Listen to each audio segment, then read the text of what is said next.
There is a city in Europe that should not exist. A city built on water. A city held together by wooden sticks. A city that has flooded, burned, and been occupied. And every single time it came back stronger. This is Amsterdam.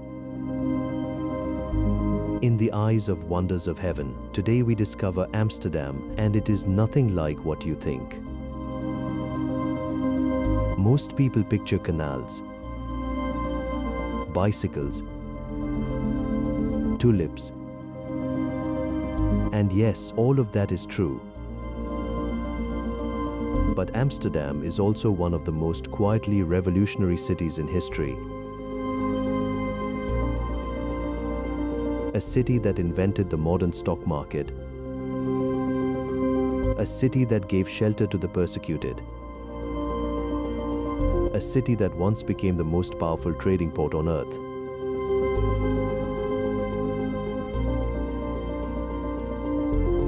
Around the year 1275, a small group of fishermen built a dam on the Amstel River.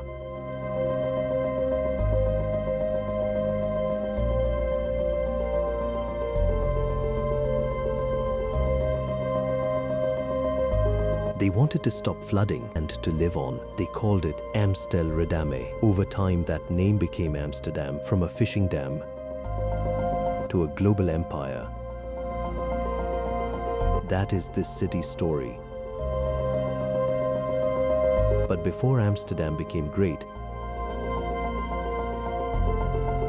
it had to survive something extraordinary. The ground beneath the city is not solid. It never was. Amsterdam sits on soft, wet, unstable sediment. So how do you build a city on mud?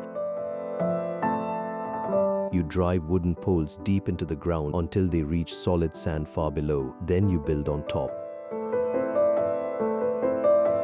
Amsterdam has done this for centuries. Today, the city stands on around 11 million wooden poles hidden beneath its streets and canals. The Royal Palace alone stands on over 13,000 poles, and they have not rotted. Because wood underwater, without oxygen, can last for centuries. Beneath Amsterdam is a hidden forest, holding the entire city above water. Now, the canals, they are not just beautiful, they are one of the greatest urban planning achievements in history. In the 1600s, Amsterdam was growing fast. Too fast. The city ran out of space, so planners designed 4 massive canals. Curving outward like rings of a tree. Each one dug by hand. The earth was used to raise land. New neighborhoods were built. New bridges connected everything.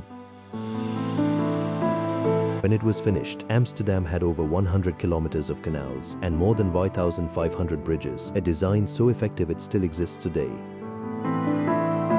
Then came something remarkable, the Dutch Golden Age.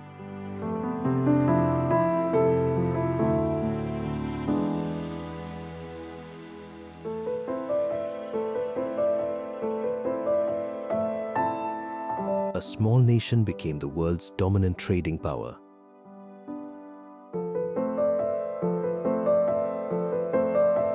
At the center was Amsterdam. The Dutch East India Company was founded here. The first multinational corporation. The first stock exchange. At its peak, it was worth more than the largest companies today combined.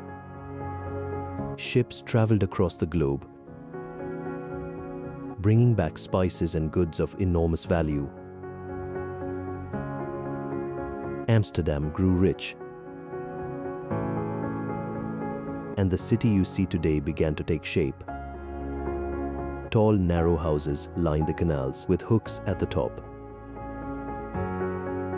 Not for decoration, for lifting goods through windows because the staircases were too steep. Everything in this city had a purpose. But not all of its history is bright. Some of that wealth came from slavery. The Dutch were deeply involved in the transatlantic slave trade.